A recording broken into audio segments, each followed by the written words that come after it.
Nunca pensé que llegar tarde me salvaría la vida. Nunca imaginé que una llamada de mi madre, desesperada desde Matamoros, fuera lo único que evitaría que terminara carbonizado en un terreno baldío. Ese día, el 25 de mayo, algo me retuvo. Algo, o alguien. Yo era el quinto integrante del grupo fugitivo. No éramos famosos a nivel nacional, pero en el norte nos conocían bien. Éramos jóvenes, talentosos, y soñábamos con conquistar la escena regional mexicana. Cada presentación era una fiesta, cada viaje una aventura. Hasta ese día, la noche anterior, Lalo, el bajista, me llamó emocionado.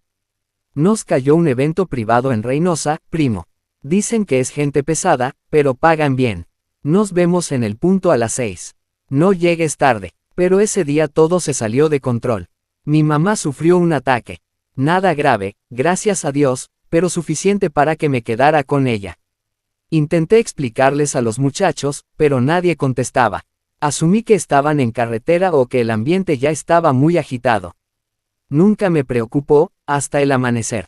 No respondieron mensajes, no subieron fotos, ningún estado de WhatsApp, ni un solo audio. Raro, muy raro. A las 8 de la mañana del día siguiente, alguien compartió en un grupo local, hayan camioneta calcinada con varios cuerpos en la salida a Reynosa. No le di importancia, ¿qué tenía que ver conmigo? Pero cuando dijeron que el vehículo era una camioneta blanca tipo van, como la nuestra, sentí un vacío en el estómago. Llamé 1, 2, 10 veces.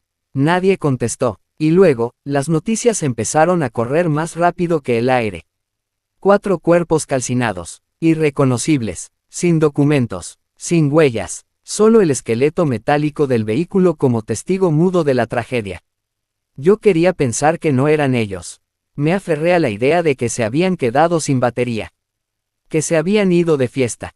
Que algo se les atravesó y que aparecerían con la resaca del siglo. Pero los rostros de sus padres esa tarde lo confirmaron todo. Lloraban sin emitir sonido, solo lágrimas, temblores, y el vacío. Fueron días oscuros. Las autoridades confirmaron que los cuerpos pertenecían a mis compañeros. A mis hermanos. Las pruebas de ADN no fallan. Yo no podía hablar, ni siquiera entendía cómo seguir. Me decían que era afortunado, que el destino me había perdonado. Pero yo no me sentía así. Me sentía culpable, como si haber faltado esa noche fuera una traición. Como si al no estar con ellos, los hubiera condenado. Y entonces, comenzaron los murmullos. Dicen que fue una fiesta organizada por narcos. Fue una ejecución. Los confundieron con otra banda. No fue casualidad, los usaron. La policía detuvo a 9 personas, supuestamente ligadas al cártel del Golfo. Pero en lugar de sentir alivio, sentí más miedo. ¿Por qué a ellos? ¿Por qué esa noche? ¿Por qué dejarlos así, quemados, irreconocibles, como si fueran basura? Y ahí es cuando encontré la primera señal de que todo esto no fue un error. Fue una advertencia. Entre mis cosas, en una mochila que había olvidado devolverle a Lalo, encontré una libreta. Una de esas donde escribíamos letras y acordes. Pero al final, entre las páginas rotas, vi algo diferente. Nombres, apodos, fechas, códigos, como una lista de contactos, pero ilegibles, sucios, ocultos.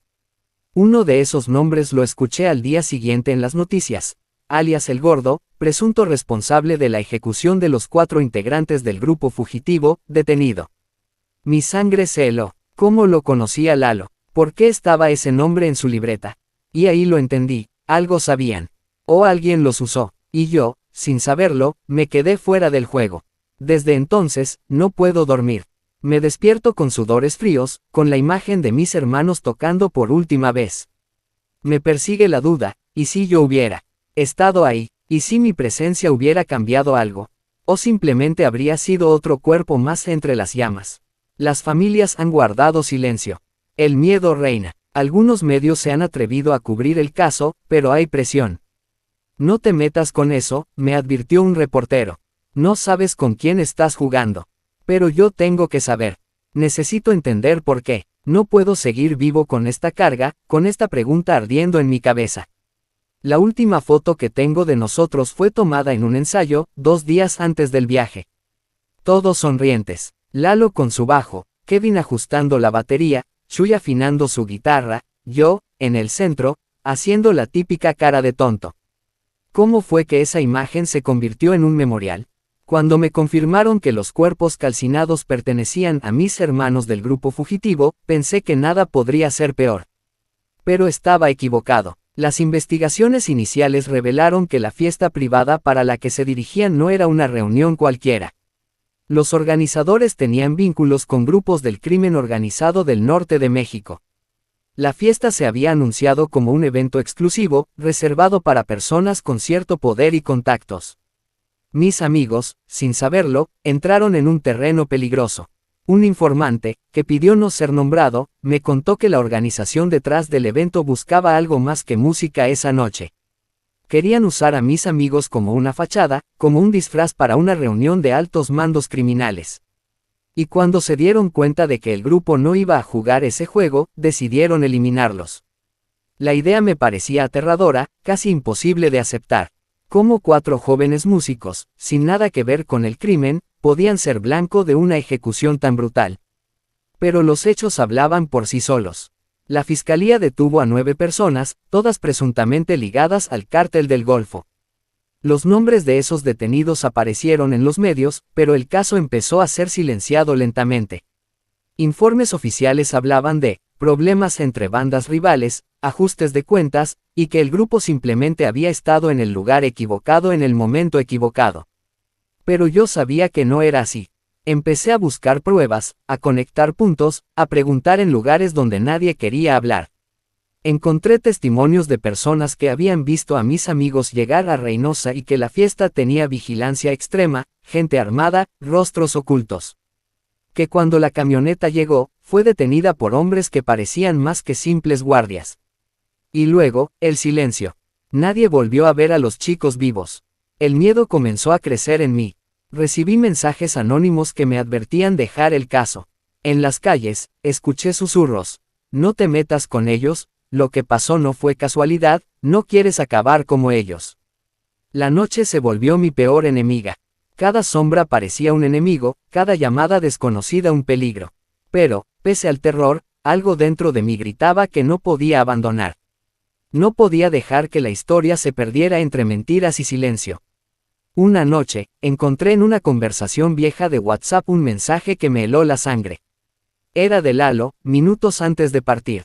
Primo, algo no me late de este evento. Me dijeron que no es solo música, que hay gente pesada. No sé si regresaré, pero si pasa algo, cuida de mi familia. No supe qué responder, ni siquiera había leído ese mensaje antes. ¿Por qué no me lo dijo? ¿Por qué no le di importancia? Y sobre todo, ¿qué secretos guardaba el grupo fugitivo? Al día siguiente, encontré entre sus cosas una libreta. Lalo siempre escribía letras, ideas, pero esta vez había una sección diferente, nombres, apodos y fechas. Algunos nombres coincidían con detenidos y otros con personas desaparecidas en la región. Apuntes, sobre reuniones, lugares y códigos que no entendía, pero que revelaban que mis amigos estaban metidos en algo más grande de lo que creía. Esa libreta no solo era un diario, era una pieza clave para entender qué les pasó. Cuando traté de entregar la libreta a la policía, la respuesta fue fría y evasiva. Me dijeron que no tenían interés en esos documentos, que el caso estaba cerrado. Pero yo no me rendí. Busqué periodistas, activistas, gente que se atreviera a sacar la verdad a la luz. Entregué copias, compartí detalles, y poco a poco el caso comenzó a ganar atención en las redes sociales y medios independientes. Pero entonces llegaron las amenazas. Primero anónimas, después más directas. A la ventana de mi casa lanzaron una piedra con una nota: deja de buscar. No sabes con quién te metes. Sabía que estaba en peligro. Pero también sabía que mis amigos merecían justicia, merecían que alguien contara su historia sin miedo. Después de la ejecución de mis hermanos del grupo fugitivo, el miedo fue el peor enemigo.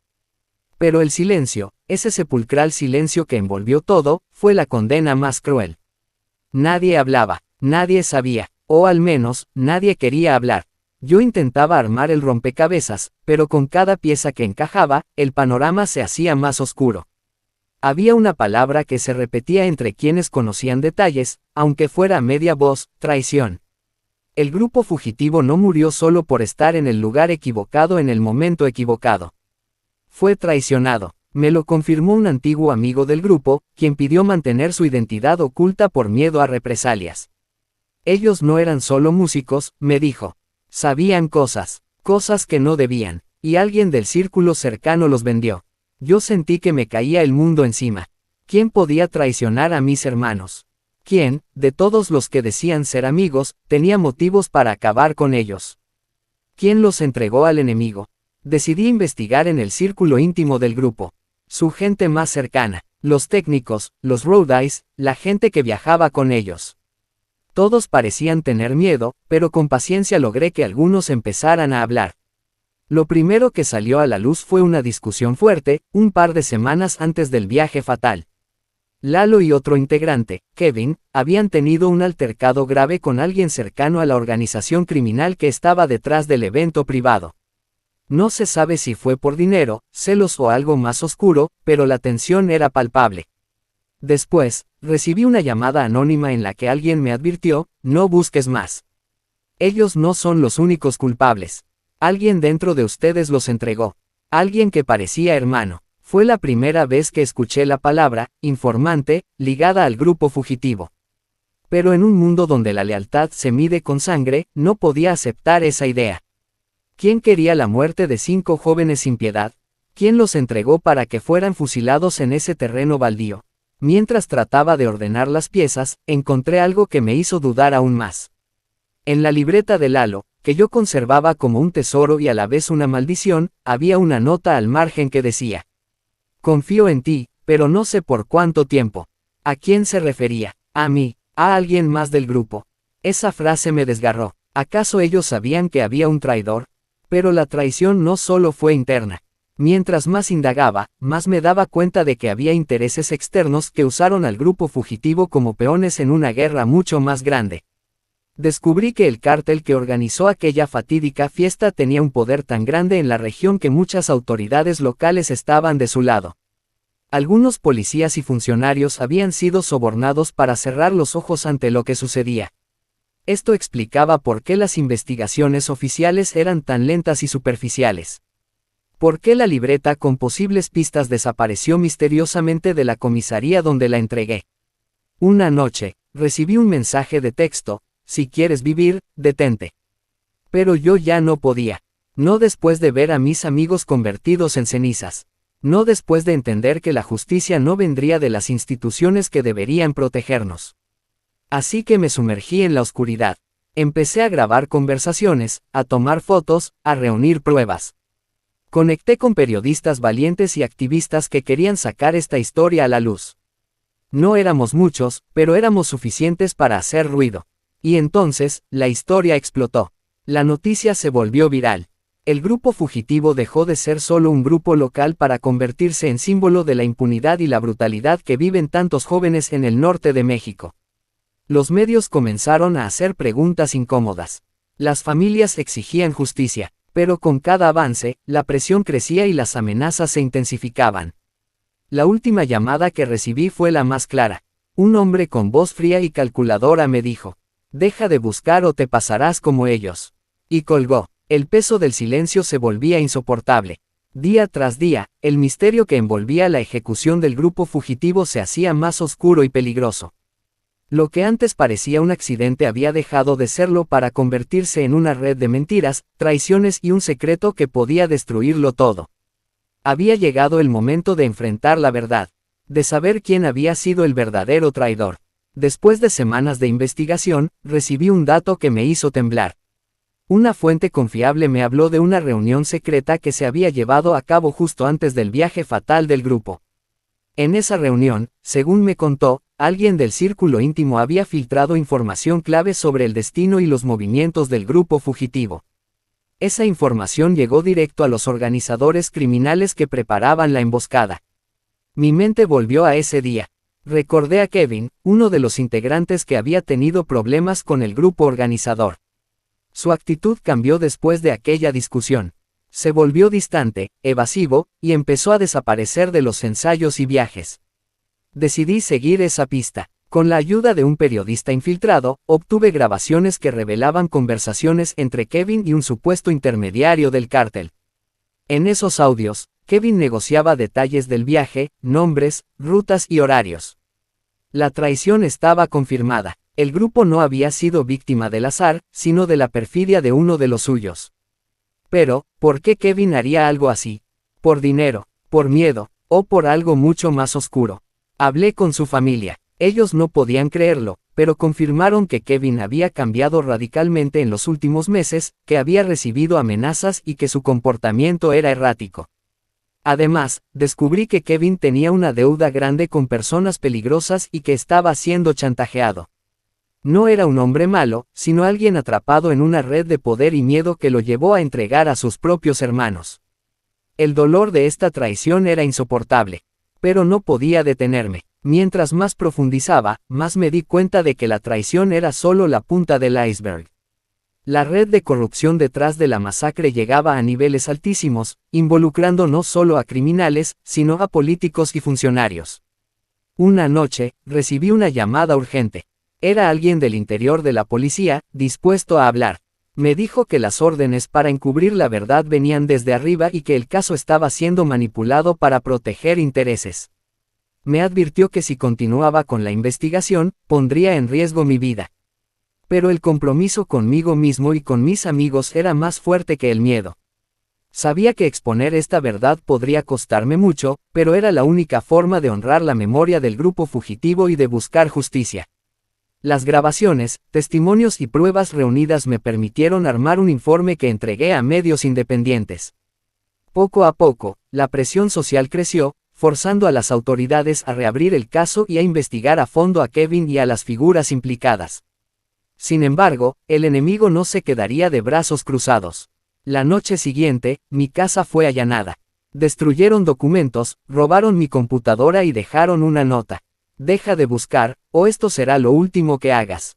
Pero aunque la amenaza era clara, también lo era mi decisión.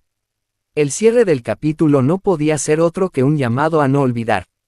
El grupo fugitivo fue traicionado por uno de los suyos, pero esa traición fue solo el inicio de una cadena de mentiras y corrupción que busca enterrar la verdad. ¿Quiénes están realmente detrás de esta masacre? ¿Cuántos más pagarán con sus vidas para proteger un secreto oscuro? La historia sigue abierta, la justicia sigue pendiente, y yo estaré aquí para contar cada detalle, para sacar a la luz lo que nadie quiere que sepamos. No dejes que esta historia muera en el silencio. Comparte, comenta y únete a la lucha por la verdad. Porque mientras exista una voz que hable, no habrá oscuridad que pueda apagarla.